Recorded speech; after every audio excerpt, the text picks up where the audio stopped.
Thank you very much, Mackenzie.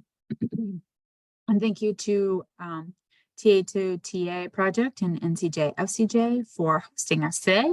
And thank you for being here to our interpreters. My name is Devin Grayson Wallace, and I am here with my colleague, Hannah Brittlinger. We are both members of the VAWA MEI, the Violence Against Women Act Measuring Effectiveness Initiative. It's a project based out of the University of Southern Maine's Catherine Cutler Institute, which for many years was part of the Muskie School.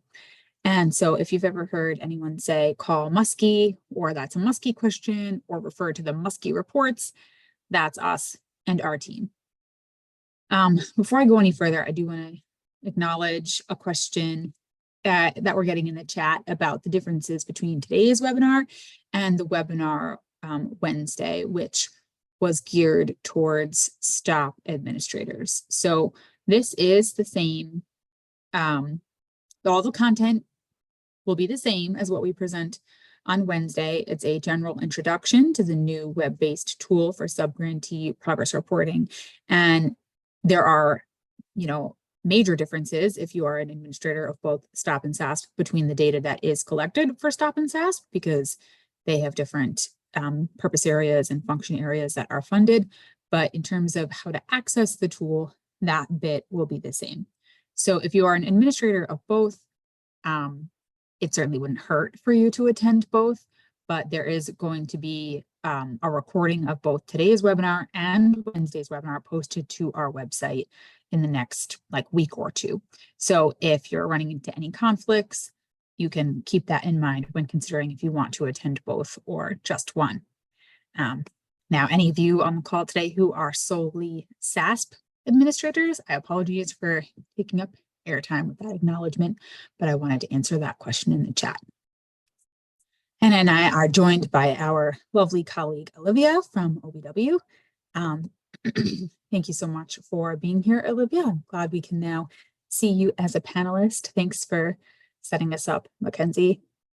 Before we go any further, I also just want to say that we ask you to please use the question and answer pod for questions, because that will help us collect them at the end of today's presentation and help inform some of our training and technical assistance resources that we will be posting later this spring. So thank you everyone for chiming in the chat and saying hi, and thank you for being here. But when it comes to questions for the rest of the presentation today, I ask you to please try to use the question and answer pod. And I just want to double check. Olivia, are you planning to speak to context and rationale, or would you like me to hand you the mic right now? I am happy to speak to context and rationale. Wonderful. Thank you so much for being here. Okay, so who we are. So Hannah and I, as part of the VAWA MEI, we are separate from OVW, and that's why it is so very exciting that we have our own program manager, Olivia, here from OVW today to bring that lens to the presentation and address any of the OVW specific conversation question points that come up. Our job, Hannah and I, on the MEI project with our colleagues is to support the Office on Violence Against Women in tracking and measuring the work of VAWA grantees. So we collect all of the formula data from all subgrantees across the country. We then review it, looking for any inconsistencies or things that might be missing. We call this cleaning. And if we discover anything that we think might not be painting the full story of how the funds were used, we will reach out to you as the SASP administrator to ask for a clarification and, if needed, amend the data. And we do that in the service of making the final record as complete and thorough as possible. And so we give all of that data at the end of our cleaning and analysis product back to OVW And we also include it in reports to Congress that we produce alongside OVW. And those are published roughly every 2 years. And we have just recently published, well, not we, the Office on Violence Against Women has just recently put forth the most recent one, the 2022 report to Congress on their website, which is very exciting. And so if you have already looked at it or are curious to look at it, that, you might see quotes from your own subgrantees in there, and you will certainly see data from your state represented in that report. Thank you very much, Olivia, for pasting the link into the chat. So if anyone's curious, you can access that report via the OVW link Olivia just shared. So in addition to this tracking, measuring, reporting work, our role on the MEI is to provide technical assistance to formula administrators.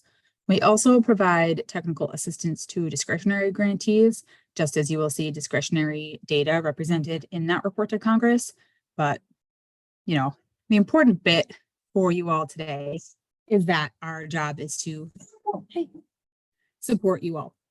And so we do this in a variety of formats, webinars such as these presentations, as well as in-person new grantee orientations and one-on-one emails, phone calls, and over Zoom. And I apologize if you heard my dog barking in the background at all. He's been silent and sleeping all day. Oh, you can't. Okay, that's good. Can you still hear me?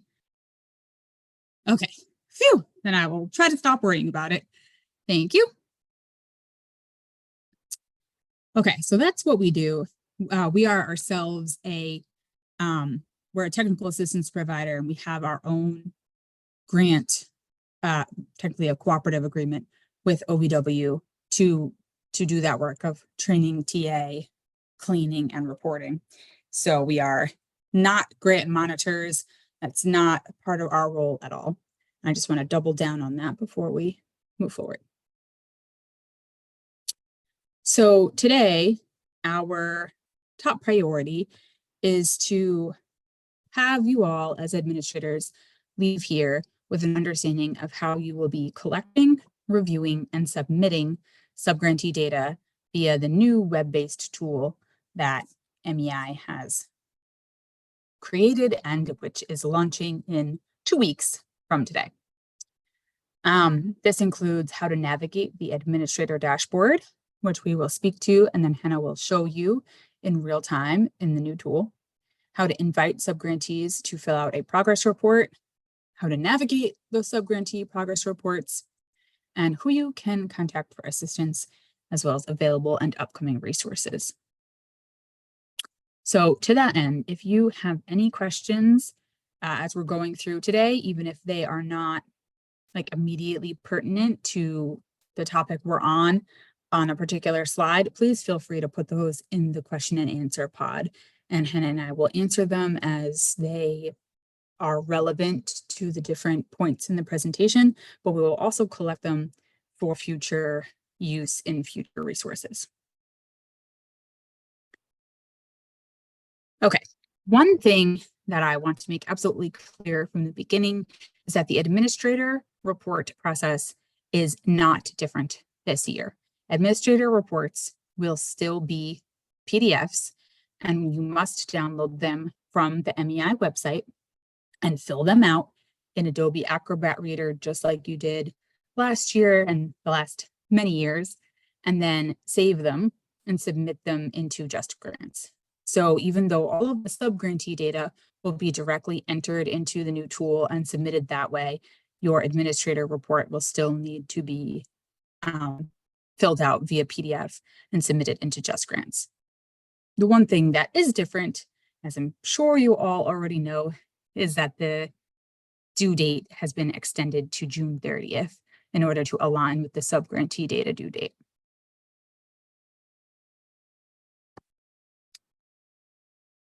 Aha, context and rationale. And I will pass it over to Olivia. Thank you. Thank you so much, Hannah and Devin, and thank you everyone else involved on the webinar side. I really appreciate it, as well as thank you so much administrators and other folks for joining us today. As Devin mentioned, my name is Olivia Stortz, and I'm a program analyst on the Performance Assessment Research and Evaluation team at the Office on Violence Against Women. And I promise people read and analyze and are incredibly grateful for all of the work that you put into performance reporting. We use it in a variety of ways. And if you leave today with anything, please know that we really, really appreciate the work that you put into performance reporting. In recognition of that work and the complexity of the work that administrators do, as well as the fact that we want grantees and subgrantees to focus on the work that they are doing with serving survivors, we partnered with MEI with creating a new data collection process. And I will just say, both as a current OVW program manager and as a former grantee, I'm incredibly excited about the advances that we are going to be able to offer to SASP subgrantees, SASP and STOP subgrantees over the next few months. I think this is incredibly exciting. We did, we moved forward with this adjustment for a variety of reasons. I think anyone who's filled out a performance report is probably well aware of a variety of reasons as to why we wanted to switch to a more streamlined approach. So again, thank you for all the work that you've done to submit performance reporting throughout these various periods. But the key objectives of switching to this web-based TA tool include compliance with VAWA, so updated VAWA 22, VAWA 2013, and the federal confidentiality processes. It's also alignment with current industry standards and evolving technology. Luckily, since 2008, we've moved past PDFs and are able to have a dynamic web page, which my colleagues are very excited to share with you. We also wanted to make sure that this tool was more accessible and met a variety of needs. So the PDFs tended to have less accessibility. We wanted the web page to be nimble enough to allow for change and future expansion, noting, of course, that the needs that VAWA intends to address change and shift over time, and the needs that our grantees and subgrantees have change and shift over time. We also wanted to create ease for administrators in the reporting process. And more than anything, we wanted to reduce the burden and time that it takes to fill out high quality performance reports and ensure that subgrantees are able to share their data accurately and in a timely manner, but in a way that requires a minimal amount of work and effort on their end, particularly work and effort just navigating PDFs and wonky web pages.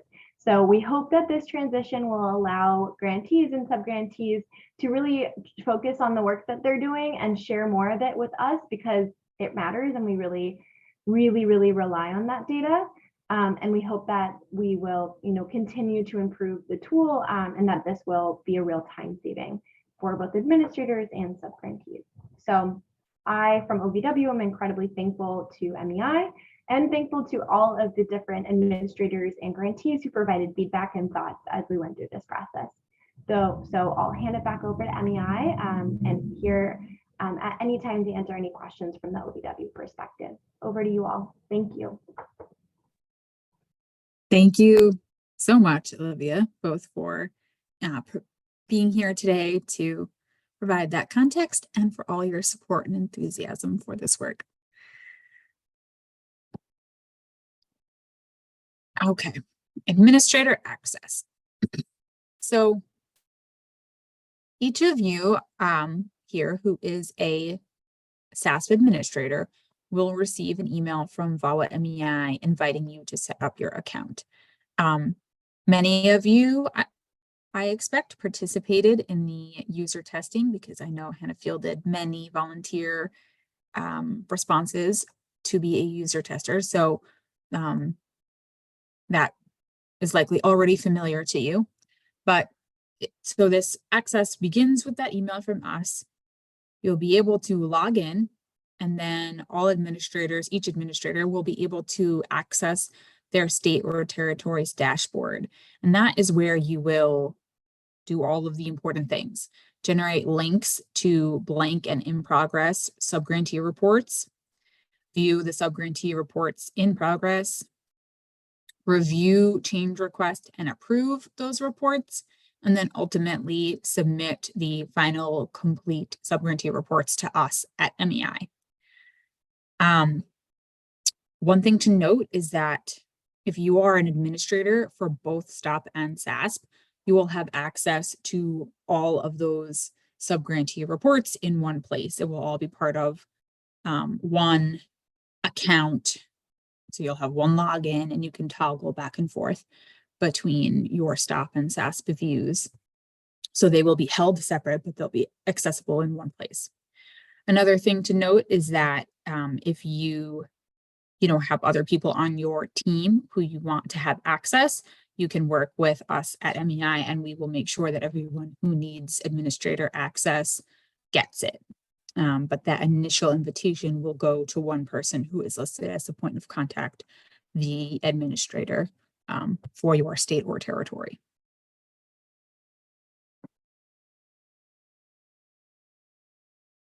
And to that end, there is a question in the chat that I would like to speak to aloud.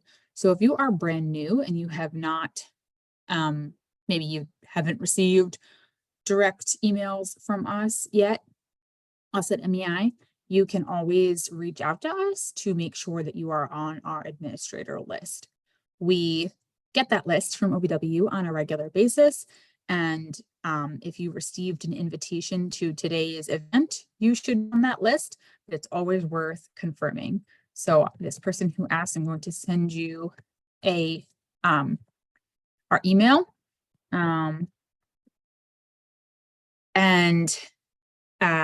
That's not what I meant to say. I'm saying our email to you in the chat, but to everyone else listening, basically, if you are unsure whether or not you are listed as the point of contact for your state or territory, please don't hesitate to reach out to us and we can confirm for you.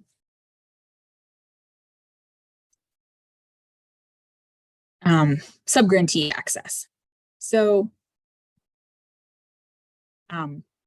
subgrantees will not have their own accounts. They will not have a login. They won't have a password, none of that. They instead will use a link provided by their administrator to access a blank report. So you as the administrator within your dashboard have a button that is used to generate a URL for all of your subgrantees for a particular program. So if you are the administrator for both STOP and SASP, there will be two different URLs, one for SASP and one for STOP, but that is a universal URL. It's a universal invitation to a blank report. And it is at that point when the subgrantee follows the URL and can now see the beginning of a blank report, it asks for point of contact information for that subgrantee report.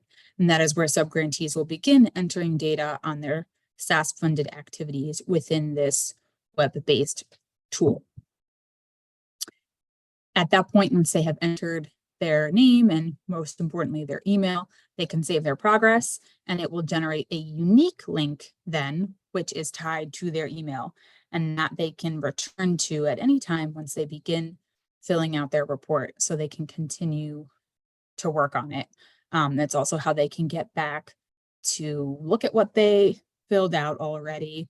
And it's something that there are multiple ways for them to get to. We encourage them to save it as soon as they see it, but they can also look it up via their email. And you as the administrator will be able to provide it to them as well from within your dashboard. So there are multiple ways they can get back to it if they do misplace it. And after entering all of their data into the subgrantee web-based system, then your subgrantees will submit their report to you as their administrator for review.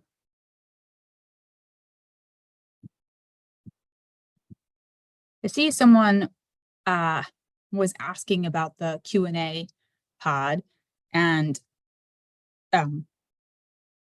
I am assuming that this means that viewers cannot necessarily see the questions coming in, which maybe I could be wrong about, but I will strive to read questions aloud as well as answer them aloud so that if you are not seeing the Q&A pod, you still get the questions and answers.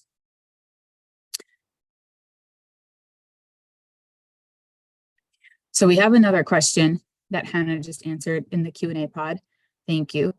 We've provided our subgrantees under STOP and SASP with a blank form and had them gather the data and send to us.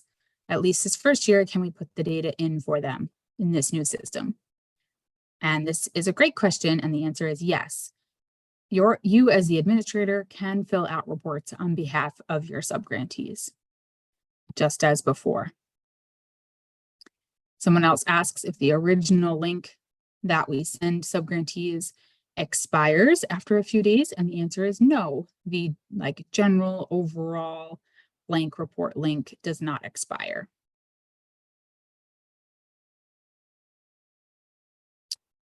And these are great questions. Thank you very much. Please feel free to keep them coming. We know this is a big change, and we want it to be as clear as possible before you can get in there and see things for yourself beginning May 6th. Someone is very forward thinking and asking a great question of, in future years, will we as administrators have to wait for a certain date to generate and send out links to subgrantees? And Hannah is still typing, but I am pretty darn confident the answer is yes. You can't just send at any point in the year, but there will be a timing, a calendar that we will let you know about. Go for it, Hannah. Yeah, thank you, Devin. That's a great question. Yes, like she said, and that's because of the way the system is set up. It's not a data storage system. The back end of the system will house all of the data that gets put into it. And so what we at MEI will do is, after you all collect the data and it's reviewed and finalized and you've gotten it back, we'll kind of wipe the slate clean for the tool, and then you can start collecting it in for the next year. So there will be a specific date for when you can begin collecting the next year's subgrantee data.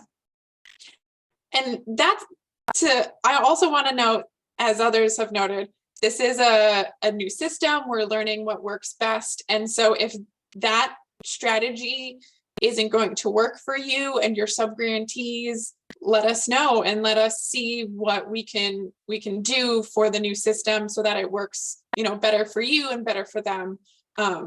This first launch is our MVP, our minimally viable product.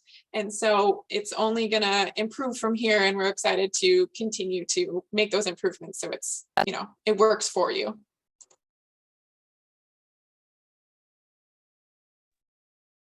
Thank you, Hannah. I'm glad I was going in the right direction, but it definitely is better to hear it straight from Hannah as the person leading and organizing this whole effort. Yeah, these are great questions. Please keep them coming as they occur to you. So the next thing I want to speak to you about is administrators' technical assistance to subgrantees.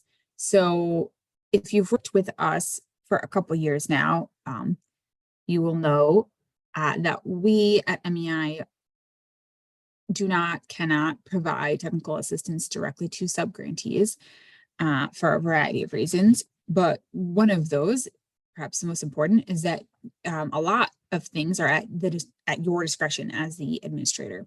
So you as the SASP administrator support your subgrantees in a variety of ways.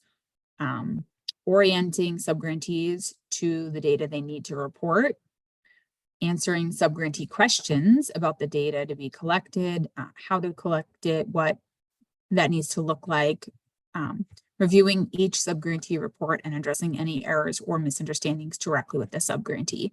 That is a part of the administrator review process prior to submission of the data to MEI. And we at VAWA MEI are more than happy to support you in figuring out how to answer these questions for subgrantees, or if you have any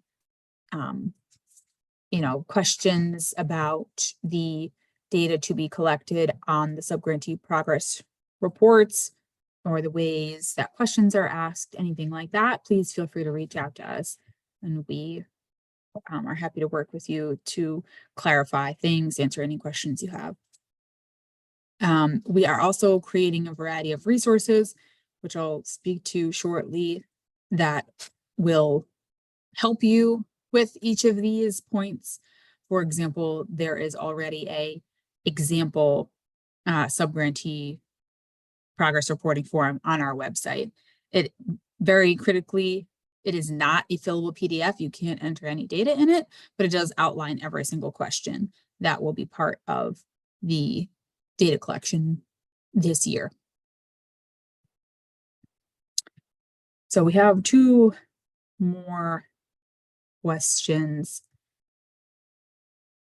So someone asked if the subgrantee SAPRs, which I'm not sure what maybe that's just sexual assault progress reports, or subgrantee annual progress reports. That probably is what that stands for. Apologies to you. And the answer is all of the subgrantee data will need to be submitted to us at MEI via this tool. Thank you for spelling it out for me. So the PDF forms that you used to use are no longer relevant. The data to be captured has changed in some instances, and in fact, some questions, it's fewer questions now, and some questions are formatted differently. And so you will not be using the old progress reporting forms as in PDF forms at all anymore. All of the subgrantee reporting will occur directly in the web-based tool that Hannah will show you in a little bit. And so, as you'll see when we get to the demonstration portion, the questions are directly there, and that is where you will have subgrantees type in their data, or if you are filling the reports out on behalf of a subgrantee, it's where you will go to type in the subgrantee report data.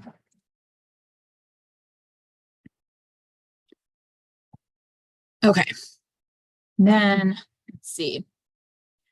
Great question. Someone else asked if administrators will be limited in the number of users that can access the system. As in, can you get a login for multiple other people in your office to assist with reviewing subgrantee reports? And the answer is there is no limit. Yes, you can have as many people as you need get access to the state dashboard. So if you have a team of 3 or 5 people at your office that participate in the review of subgrantee data, we can absolutely get you access for all of those colleagues to that state dashboard so they can view the subgrantee data.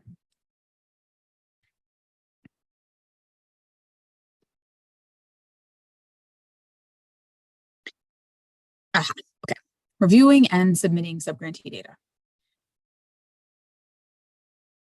So all of this, reviewing the subgrantee data, making or requesting subgrantee changes to the data, approving that subgrantee data, and submitting it will all occur within the new web-based tool. So you as the administrator will review each subgrantee report to make sure that each subgrantee has reported data on all of their SASP funded activities. For example, if you know that the particular subgrantee has a certain number of FTEs that are supported with their SASP grant, you will want to look at their particular report, make sure that the FTEs are reflected there in the staff section, make sure that the, data about what those staff did with their grant funded time, such as the total number of victims served with that funding, all of that is reflected on their subgrantee report.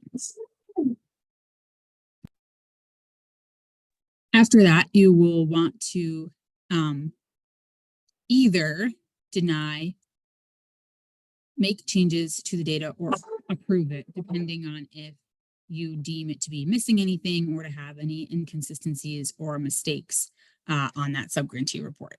So if If once a subgrantee has submitted their data to you, you realize, oh, you forgot to fill out the staff section.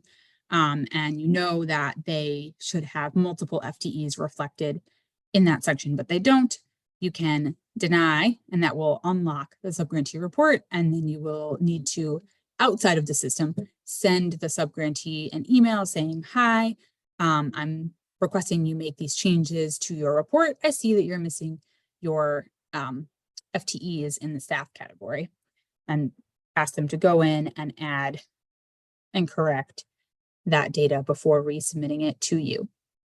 Alternatively, you can edit the report yourself to add any data that you think is missing, or, correct or remove, whatever the case may be.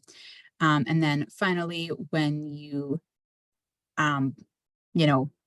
have assured that the subgrantee report is complete and reflects what you expect to be reported, given the particular use of funds, then you will approve it. And there are two different tabs within the dashboard, as you will see shortly, a pending submissions and an approved submissions. So if you have quite a few subgrantees, those two views hopefully will make it easier for you to see which ones are still open and which you have internally approved of. So once you have reviewed and approved all of the subgrantee reports, that is when you will submit all the subgrantee data to MEI. And Hannah will show you exactly what all of that looks like during the demonstration.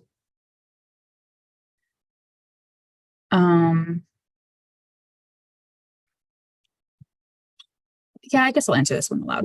So we also got a question about if you as an administrator pass funding to the State Sexual Assault Coalition, should the coalition, the SASP administrator, or both have administrator logins? And so Hannah typed a response. It depends on how you work together. If the State Sexual Assault Coalition reviews and helps approve subgrantee reports, then yes, they should have a login. If that's the case, we recommend you both have logins to the administrator account. If they don't have a role in approving the subgrantee reports, I think that changes things and it doesn't make sense for them to be an admin. Thank you, Hannah. Yeah, I'll add out loud that I've spoke with some administrators about more nuanced situations where they have the coalition do the approval process, but it's only for, a certain chunk of the money, and then administrators will be reviewing other reports. So in that situation, they didn't feel like it made sense to have the coalition have their own accounts, so they weren't seeing all of the other reports. And we worked together to kind of come to a strategy that would work best for them. And so this is me wanting to say, that was a generic answer, and there might be more nuances to your situation. And so don't hesitate to reach out, and we can find a way forward that works for you. That makes a lot of sense. Thank you, Hannah. In general, if you have any questions about how what we've gone over today applies to your particular state and you want to talk through the nuances of sort of how you do things in your state, we're happy to speak with you about that and support you in figuring out what will work best for your state or territory. Okay, new and missing data. As I referred to earlier, there have been some changes made to the data to be collected from subgrantees. So if your subgrantees do not have some of the data requested, these are the key instructions that you as their administrator should give to your subgrantees. The first, and perhaps the most important, is not to estimate any numbers to be entered into the report. If a subgrantee has a rough idea of, let's just say, how many victims were served, but not a concrete number, they should not enter that estimate. Any number reported should have adequate source documentation to back up that number. So if for whatever reason they don't have a particular concrete number and accompanying source documentation, they should use the narrative fields to explain the missing data or explain and refer to the activities that they are unable to quantify right now. Hopefully this is not too much of an issue in future years, but OVW is aware that subgrantees may not have data for those questions that were added to subgrantee reporting for this current year, since of course, the current reports reflect January 1st, 2023 to December 31st, 2023, and your subgrantees may not have collected data that was not previously requested. So as always, the guidance is for subgrantees to report to the best of their ability, plan to collect the newly added data categories in future reporting periods, and then use the narrative to explain. So before I pass it over to Hannah for demonstration portion of today, does anyone have any questions about the overall process or the things we've gone over so far?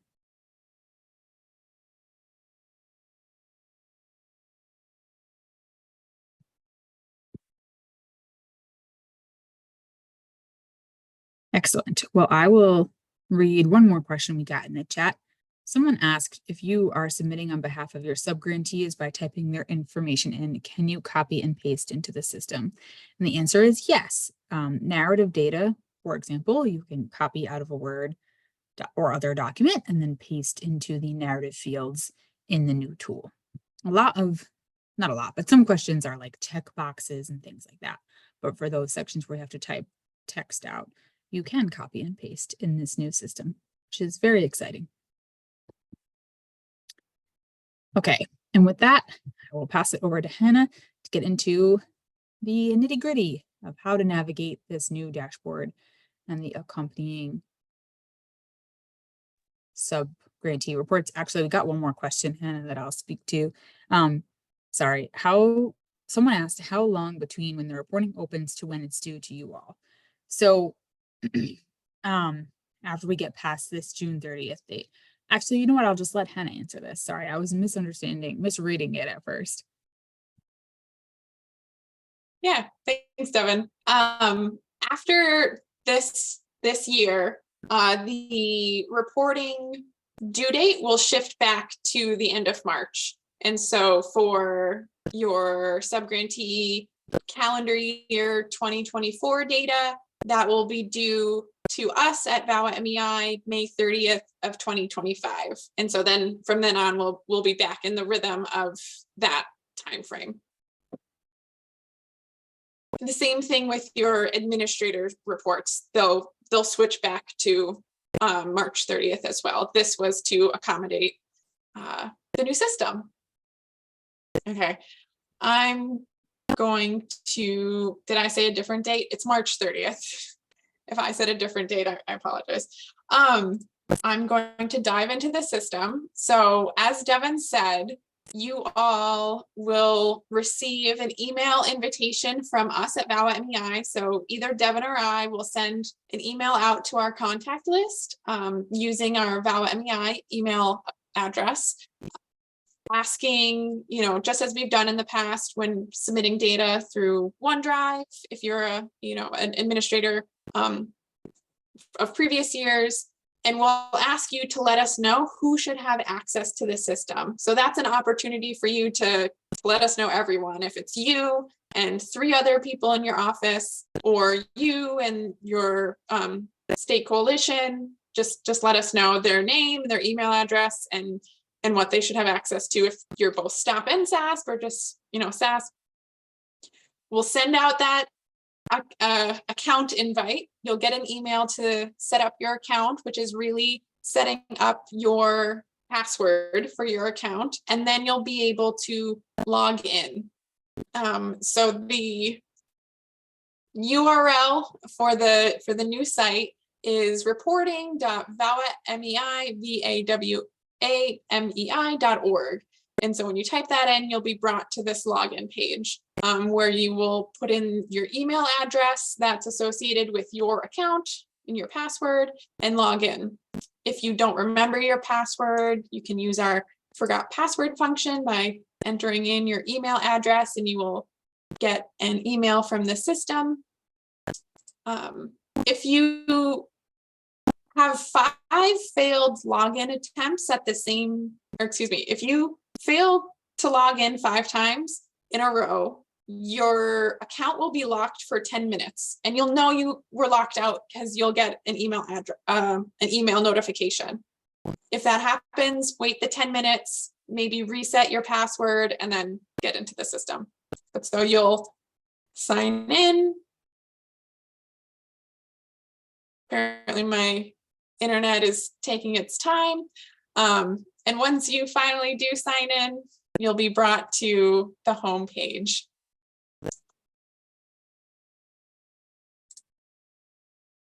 This is taking a very long time. Well, while this is loading, I see that somebody put a question in the chat about if a subgrantee receives multiple funding streams that fund a position that works with victim survivors, how do they report the numbers of victims served by that staff member if that victim's needs fall under the scope of multiple grants without it being duplicated? Which is a great question. And it kind of all depends on the unique situation, I would say. And it can be tricky. And like Devin said, you want to make sure you have adequate source documentation to back up who was served. You know, it might be that staff person uses their SASP funded time to provide a very specific service to a victim, and you could use that as a way to capture who should be reported as served or partially served by the grant. There we go. Or maybe, you know, the services that they're providing 100% of their time is allowable under the SASP grant, and all of those activities are allowable underneath a different funding source, and they are funded 30% of their time underneath SASP. So one strategy is people to take 30% of the people that they serve. So it gets a little bit into the weeds when figuring out what's the best way to calculate that for you. So feel free to reach out to MEI and we'll help you find a good way forward. Okay, so I finally logged in. I'm at the home page. And what you will need to do as a state administrator is go up to the dashboard. And what will come here is your state dashboard. And right now it's showing up as blank for me, which I promise you it's not the system, it's my wonkiness of internet at home, because there's supposed to be plenty of reports here for me to show you. So maybe I'm actually going to turn my video off.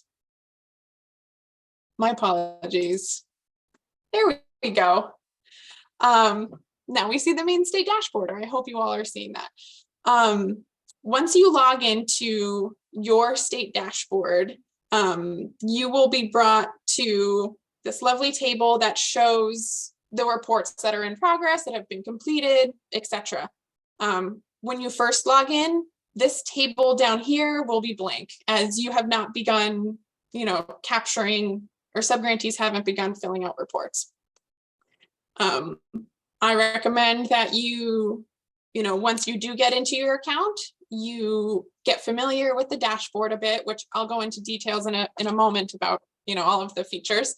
Once you're comfortable with the dashboard, then we're going to have you, or I recommend you generate a blank form URL. So that's that, you know, that blank URL that you'll send out to your subgrantees so they can begin reporting. You can send that link out to your subgrantees as soon as you have access to your account.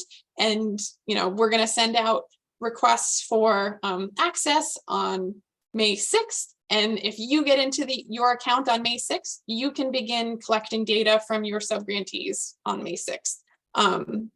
So the due date of subgrantee data to MEI is June 30th, but what due date you tell your subgrantees, what due date you tell them that the report is due is up to you. You want to build in enough time so that you can go through the process of reviewing their reports, requesting edits to the reports, etc. So then you can submit it to us by the 30th. So yeah, you'll come into the dashboard. It's oriented so that there are, like Devin mentioned, the pending submissions tab, which is all of the reports, you know, in progress or that are ready for your review. And then there's an approve submissions tab. So as you go through and approve reports, they'll be organized into this tab and collect here for, you know, once you have all of them approved, then you'll submit them to VOW MEI.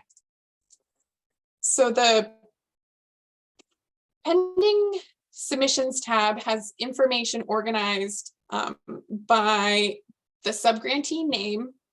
So this is the subgrantee name that the subgrantee enters into the report, the point of contact name that gets entered into the report, their email address, the date the report was last updated, and then the status. So pending means the report is in progress, completed means it's ready for your review, and edits requested means that you have gone through their once completed report, decided that there are something that they need to change, and those edits are in progress. And then we have a couple different actions that you can do as well, which I'll get to in a moment. So you're in your dashboard, you're ready to begin collecting data. You'll come to this blank form URL button up here above the tables. And so if you're an administrator for both STOP and SASP, a link for a blank report for both STOP and SASP will be generated. If you are only an administrator for SASP, you'll only see one link here. What you will do is you will copy the URL and then paste that into whatever communication it is that you use to send out to your subgrantees to request that data. I suspect it's likely email, but you'll paste that in. Once they click on that link, they will be brought to a blank page, which it's thinking about getting to. Here we go. I apologize. So there's a question, will the blank URL link be the same for all subgrantees? And yes, so these blank links will always, these links will always generate a blank report. Once a subgrantee begins filling out the data, that's when a unique link will be generated for their report. So they'll get the link, they'll click on it.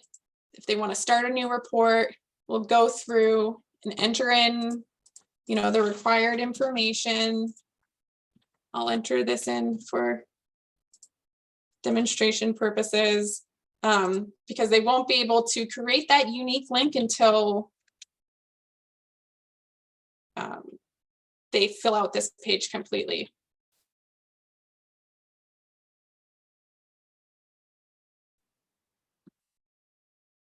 Bear with me. So they'll fill this out, or you will on behalf of your subgrantees. You can do that as well. Click Save and Continue.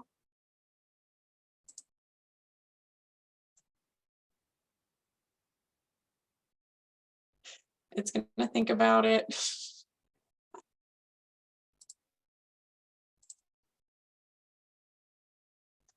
I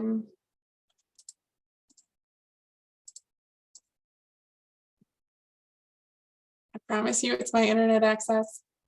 Once it does move forward, their unique link will show up. They'll be able to save that URL. That's what they need to save. And that's what they will use to access their report. If for some reason they can't locate their unique report URL, you as a state administrator, when you're logged into the dashboard, do have access to that URL. You can click URL, it'll pop up, you can copy it, send it to them. That's to their unique report.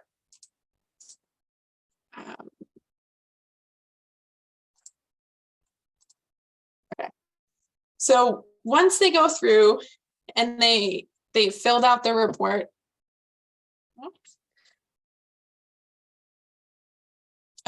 once they go through and they fill out their report, there are a few things that you're able to do. You are able to view a report at any time as a state administrator if you're logged into the system. So if you click this view button, it'll open up a new tab and it'll have the subgrantee report there. You can see all of the information that is entered.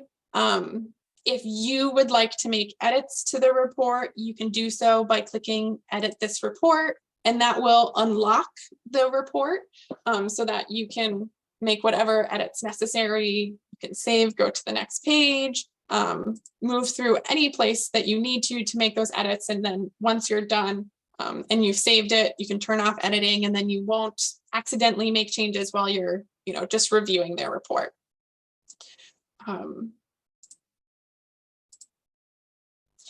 Once the report is completed, you'll want to use that that view link, like I just clicked, and go through and review the information that they entered. If everything that they entered looks great, you'll come back to your dashboard and you'll click approve, which at that point, it will move that report to the approved submissions tab. If while you're going through, you're like, oh, actually they did, use their funds for staff, they should have clicked yes here. Then what you'll do is, keep note of the changes that are needed and the questions that you have. You'll click deny on the dashboard, which will generate the unique URL for that report again. Unfortunately, the system at this time is not set up for you to communicate with subgrantees directly. And so you'll need to copy the URL and write your request to them outside of the system. Once you click confirm here, that will change the status of that report to edits requested, and that unlocks the report to the subgrantee so that they can access it. Because once the subgrantee submits the report to you, it's locked. They can't edit it. So you need to click deny to unlock it for your subgrantee. Let's say once they resubmit it to you and they've completed it again, they will also need to let you know, however it is that you all communicate with each other, that I've submitted it, it's in there, it's ready for you to review. And at that point, you would come back in again and click view, look over the changes that they made. If it's good to go, then you would click approve, and it would move that one report over to the approved submissions tab. Once it's moved to the approved submissions tab, you have a couple other actions available to you.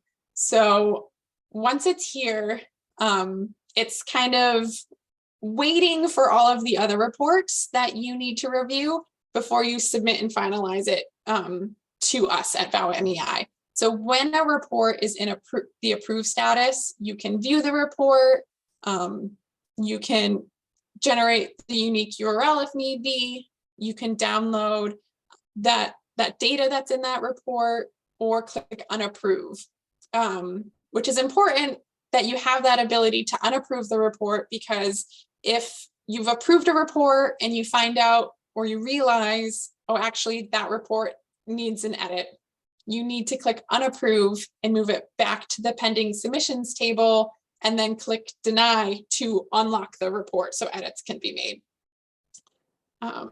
But once, let's say you've gone through, you've reviewed all of the reports, all of your approved reports are here, and you're ready to submit it to VOW MEI, you would click submit and finalize, which a pop-up would appear and ask, are you sure you want to submit your approved reports? Doing so is going to let MEI, know, and we're going to begin processing the reports for that period. If you're like, yes, I'm happy to submit my data to MEI and, lay this book down for a while, you can click OK. And that will change the status to submitted. And at that point, it's in MEI's hands. If you at this point need to make changes to the reports, you're going to need to reach out to VOW MEI, and we'll work with you to get changes made. But once it's in that submitted status, it's locked down. the way that you can access the reports that have been submitted is to download them. So you can still use the download button here, or you can download all of the reports in a table by using this download feature up here. I see a question. Do we send a blank form URL to each subgrantee, or can we send the link in a group email? So you can send a link in a group email. These links that are generated on the blank form URLs, this is the blank report for SASP for the state of Maine. So anybody that accesses that link is able to then fill out information and generate a unique report. Okay.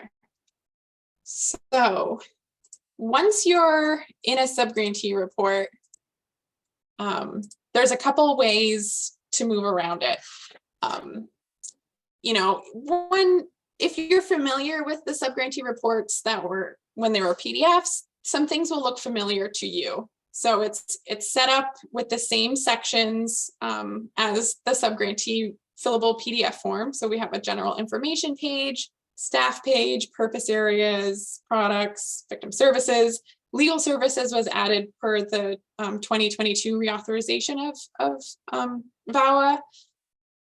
A narrative section, and then we have this validate and submit section, which I will show you. But you're able to, and they are able to navigate through the form using the buttons on the bottom of the page. I'm going to click edit this report so it shows what a subgrantee would see.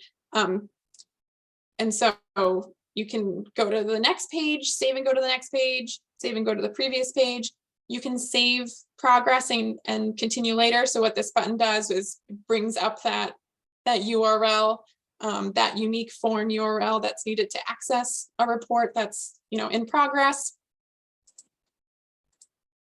If for some reason, excuse me, you don't have to use these buttons at the bottom of the page to move between pages. You can use the navigation on the left side of the screen to move between the different sections. And so as you can see, these buttons say save and go to the next page. If you make a data change and you don't click one of these save buttons, but you try to leave, a pop-up will appear and kind of prompt you, leave the page without saving.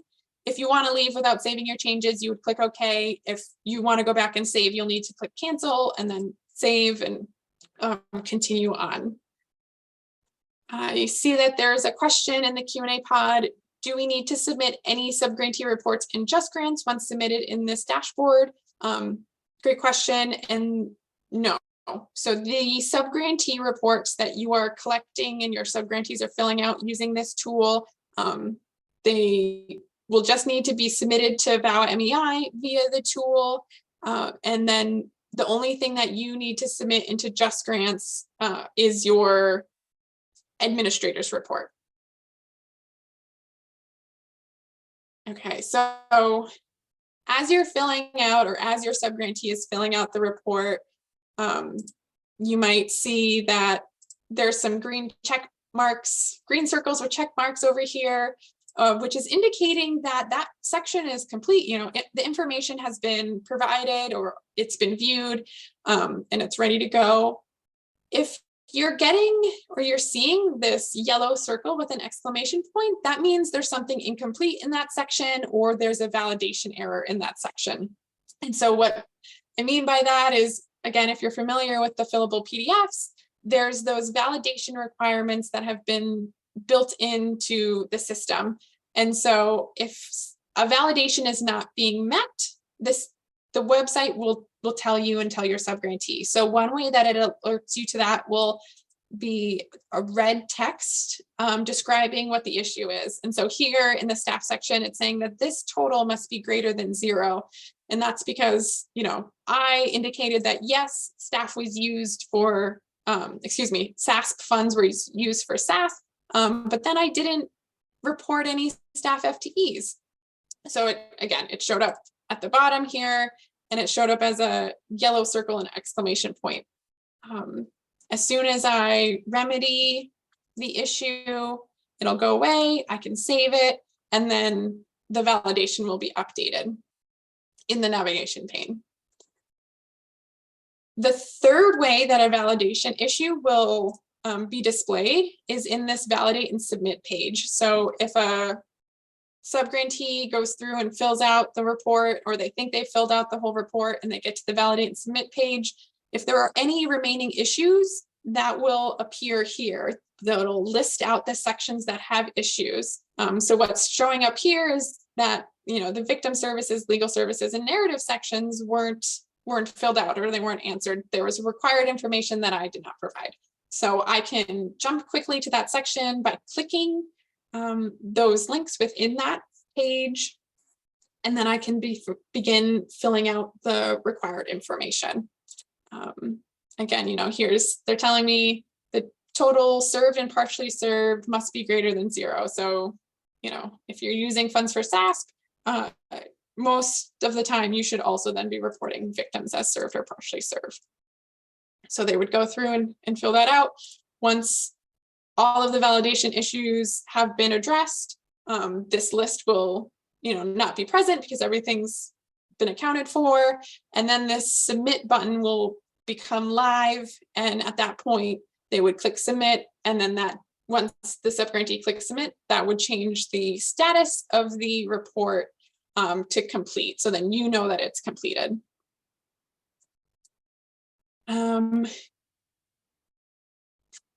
When you're looking on the dashboard, there's a few ways that you can organize or filter the reports that you're viewing.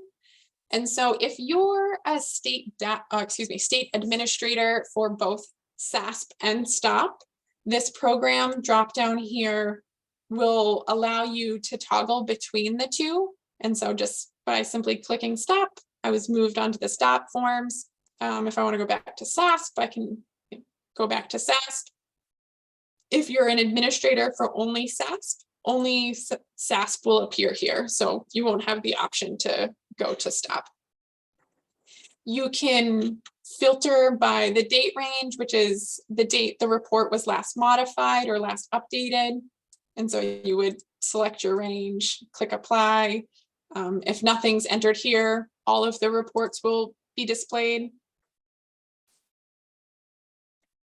The table itself, you have the ability to sort the table using the headers at the top. So you can sort the table by clicking on subgrantee, which would then organize it from in the ascending order, or click it again and it will flip it around. If you want to review or sort by a different column, you would simply click that and it'll organize it by that information. Yeah.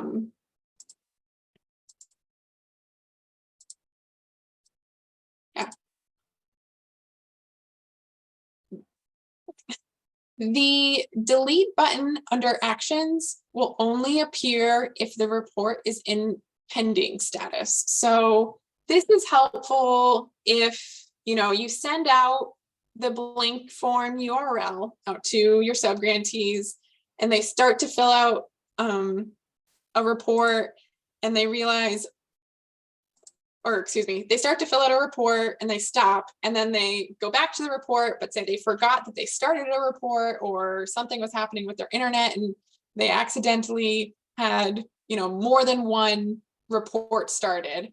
You can use this delete button to remove those unnecessary reports. I will say though, with the delete button, that once you delete it and you confirm it should be deleted, that it will delete the report from your dashboard.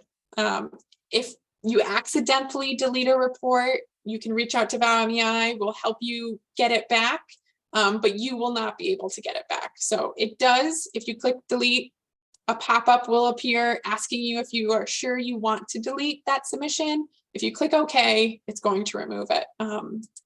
So just know, if you accidentally do it, you know, take a breath. MEI can help you get it back, but that's what we envision that being used for. So if your subgrantee cannot locate their unique URL for their report, there's a couple ways that they can get that. And so if they still have, your email where you sent out the blank form URL, they can access the blank form URL like I just did, and then use this find my report function down at the bottom of the page. And so what they would do is enter the point of contact that they entered into that report. So say I put in MEI at maine.edu, I would click find my report, and then what it does is it sends an email to that email address, and it contains the reports associated with that email address. So they should then, be able to access it. If for some reason that doesn't work, or they come to you first, you can generate their unique URL using the URL button and send that on to them. One thing that's really helpful is that this unique URL, while it's unique to that report, it's not unique to a person. And so if I am a subgrantee and I want to, or I need my grant partner to fill out a certain section, I can share this URL with them, and then both of us can be in the report at the same time making edits. If we happen to be, both in the victim services section at the same time making edits, just know that whoever makes the last save on that page, that's the data that's going to be saved in the system. So there is a little bit of coordination that I recommend, or we recommend, with having more than one person in the report, but you can be in the report at the same time, or the subgrantee, can have multiple people in there at once. Another nice thing about the way the system is set up is that, depending, or whatever page you are on, if you copy that URL that is, for the page that you're currently on, and paste that into and send it to, your subgrantee, or a subgrantee pastes that URL and sends it on to their grant partner, that URL will bring that subgrantee or that grant partner to that specific page. So if I, copy this page, purpose areas, and then I paste it into a new tab, or I send it on to somebody else, and I open that link, it's going to bring me to that direct spot. And so the URL, or the link that can be copied out of the web browser, will retain the page that the person is on, and help, focus maybe the changes that you're requesting from your subgrantee. If you're going through your review process and you identified issues with, the demographic information for that report, you could copy the URL for that specific page, send it to your subgrantee after you've clicked deny, and request them to make edits to that specific spot.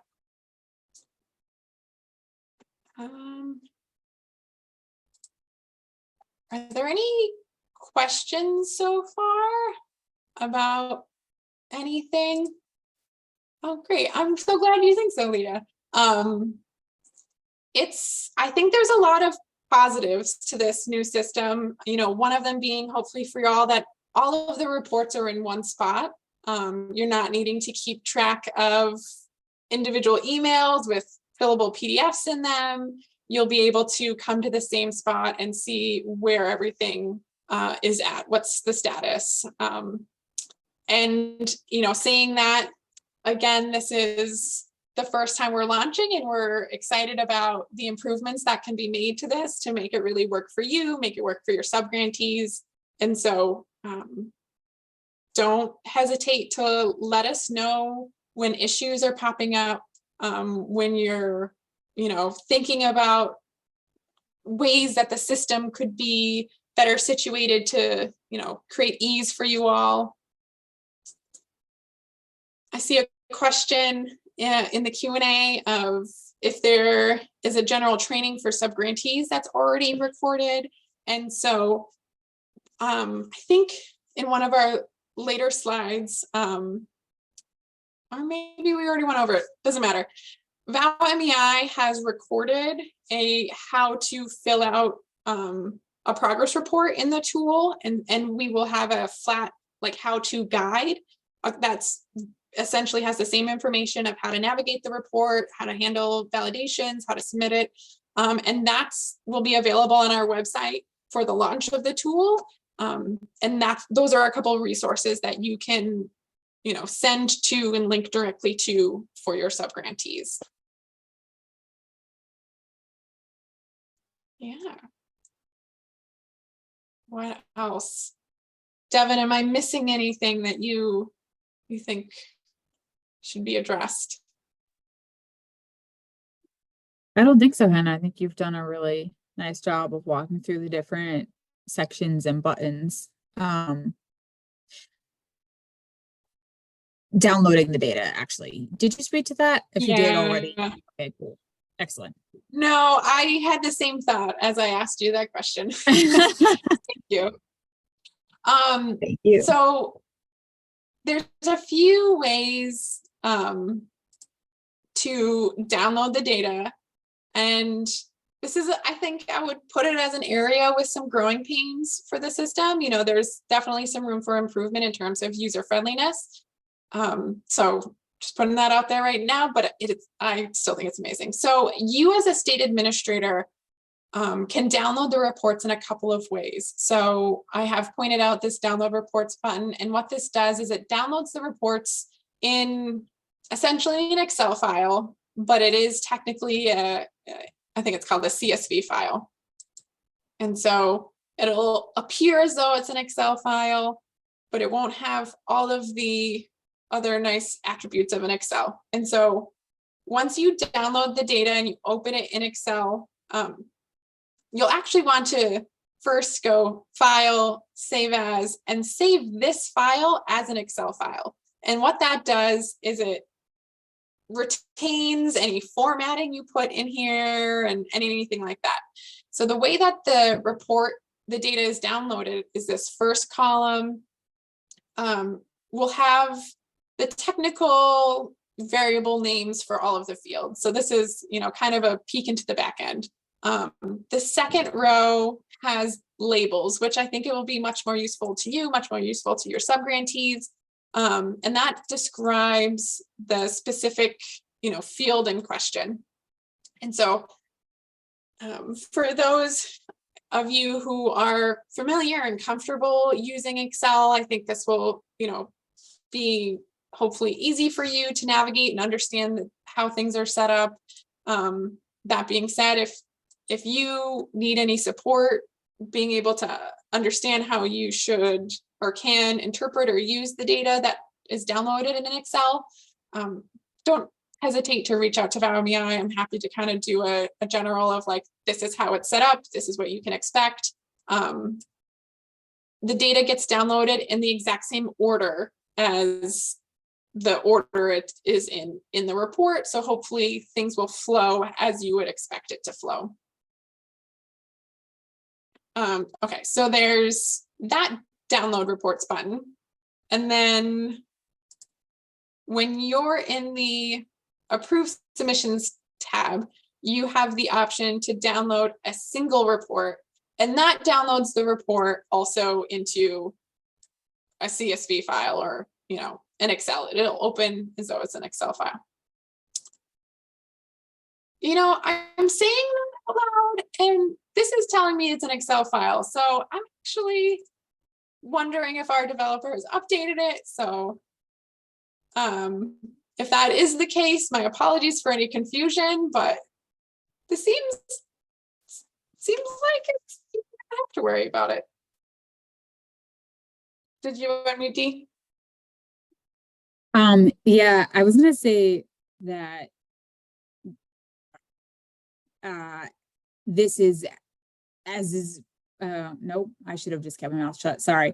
As you've probably learned, or hopefully we've communicated, we are continuing to improve upon this continually. So either way, I think the most important takeaway is the button that Hannah showed you of how to download, and then that her offer that like we would be more than happy to meet with you to talk about if you're having any trouble accessing your data or making sense of what it is when you download it. But also at the end of our cleaning and analysis process, we send a full workbook back to each administrator that contains aggregate statistics for your state or territory, but also total records submitted by your subgrantees in your state or territory. And there is a bit of a lag time with that because we have to go through our whole review process before it's final and we share it out. But those have a lot more like formatting that we add. We do things like the total victim services served or reported as served by your state or territory and things like that. So if whatever you're looking at, you're like, oh, this actually is not as helpful as I might hope it would be, there is that like full final complete set of data that we send back on a regular cyclical basis. It will just be coming later on in the season, and we send those via email from the VAWA MEI email account to the point of contact of record as the administrator for each stop in SASP each year. So if you don't get that typically, please reach out to us, and that's something else that we can make sure that we have you as the contact on the receiving end of the data. And I'm putting the MEI email in the box. Thank you, Devin. I want to note as well that when your subgrantees submit the data to you, they will have an option to download the data. So this is the view that they will see when they have submitted the data to you. And they have the option to download the report, and it will download the report just as the other ones get downloaded, just like how you download the reports.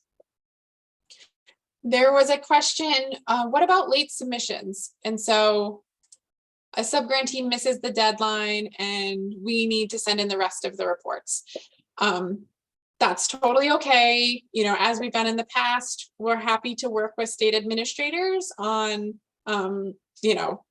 extensions if needed. And if you have one late report, no worries. As long as that late report that's still in work stays in the pending submissions tab, you can submit all of the reports that are ready to go in the approved submissions tab by clicking submit and finalize. It will update the status of all of the reports in the approved submissions tab to submitted.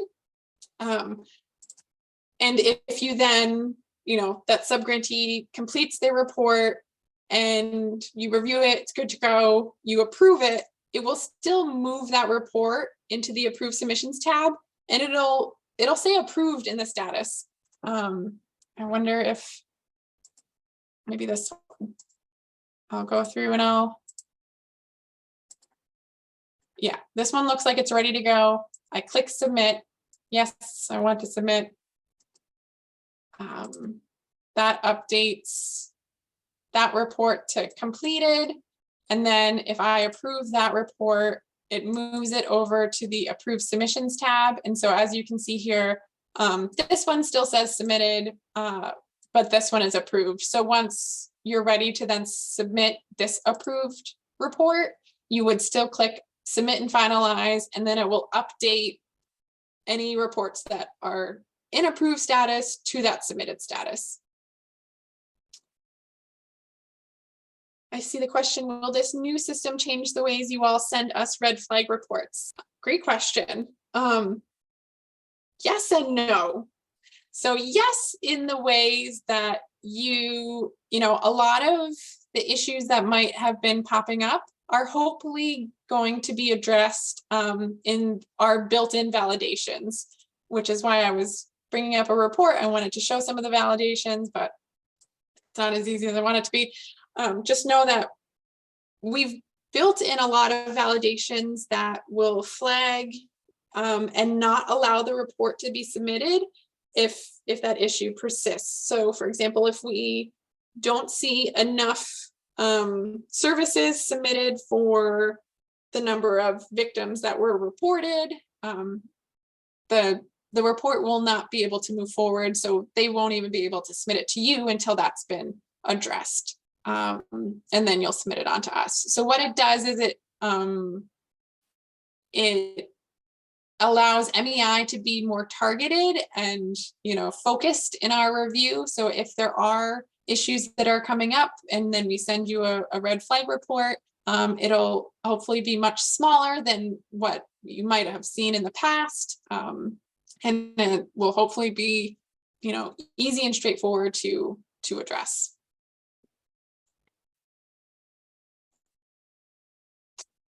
Okay, I'm going to pop the PowerPoint back up. So if you downloaded today's webinar materials, you'll see that there's some lovely screenshots that you can use for reference. There's a couple notes on here as well that I actually forgot to mention some of these, which I'm glad I brought this up. So like I said, anyone with a particular unique link will be able to access that report. You all can fill out a report on behalf of a subgrantee. Required questions in the report are marked with an asterisk. And so if a question is required, you'll see a little star next to the number. Something else I have written down here is that the numbers are dynamic for the sections. And so they'll start over when you go into each new section. And so staff has a question number 1, victim services has a question number 1. And so if you're trying to, or your subgrantee wants to reference a specific question when it comes, or look up that specific question in the instructions, they'll need to know the section and the question number.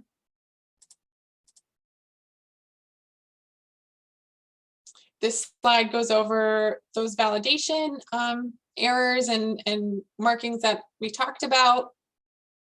Password support, if you need to reset your password, you forgot your password, anything like that, you can click the forgot password page. Additional resources. So some of these are available now, some of these are not. Like Devin referenced earlier, we do have those sample subgrantee forms on our website. They are not fillable PDF forms. They just outline the questions that are going to be asked in the new web-based system. Instructions on subgrantee reporting. So there are, accompanying instructions with the reports that go through and gives more details of how to respond to a question available on our website. We'll have a downloadable guide as well as a demonstration video of how to navigate the admin dashboard. So it'll cover what I went through today, and I'm sure a much more organized fashion. How to fill out a subgrantee report. There will be that flat guide and a demonstration video. And so those are the resources that you can send to your subgrantee of how to fill out the report. We will have a SASP subgrantee report question by question instructional video available on our website within the next couple of weeks. And so if you're familiar with a resource we had in the past where MEI went through and talked about each question and how to report in those questions in a video, it essentially has the same information as the written instructions, just in a different format. We will also include a recording of today's webinar, which includes the transcript as well as the Spanish translated version, which will be available soon. Who can you call for help? If you have any questions about your Just Grants account or submitting your administrator report into your Just Grants account, you'll need to reach out to Just Grants. We have the OVW support phone and email, as well as Just Grants support website on this slide. If you have questions about allowable activities, anything related to statutory requirements of distributing your funding, If you cannot submit your administrator report by the June 30th deadline, all of those are reasons for you to reach out to your OVW grant specialist or program manager. If you don't know who that is, there is this general line here that you can call, and somebody there will help you figure out who you should be in contact with. And then if you have any technical or logistical support need using the new subgrantee progress reporting tool, if you have any questions about the content of the subgrantee or the administrator reports, if you're looking for direct technical assistance from us via email or phone, you can reach out to us via the phone or email address or through our website. Also, feel free to reach out to me, and I believe Devin directly if you'd like to after today. I put my email address in the chat. We're happy to support you all in this transition period. We're excited about what ease it will bring, and we recognize that there'll be some growing pains along with it. So don't hesitate to reach out to us. That is what we're here for. We're here to support you and make it easier for you. Are there any questions? I see one came in. Who do I email if I need access to the SASP Formula reporting website? So Vala and I will email you all in a couple of weeks and request that you let us know who should have access to the Formula Subgrantee progress reporting tool. So the tool that we went over today. Do you have anything you want to add, Devin? I will just say we're up to our last minute, and I want to say thank you very much to Olivia, our colleague, for being here, and to TA for hosting us, and our interpreters for helping us reach everyone. And thank you all for spending this time with us this afternoon. And like Hannah said, please don't hesitate to reach out with any follow-up questions or anything that occurs to you after this event. And I will pause to see if Olivia wants to add anything. Thank you all. Thank you all so much. It's been such a joy to sit and see this amazing new tool, and I'm really excited for it to roll out. I'll put our email in the chat with any OVW questions. And thank you, Devin, Hannah, and everyone so much. I really appreciate your time.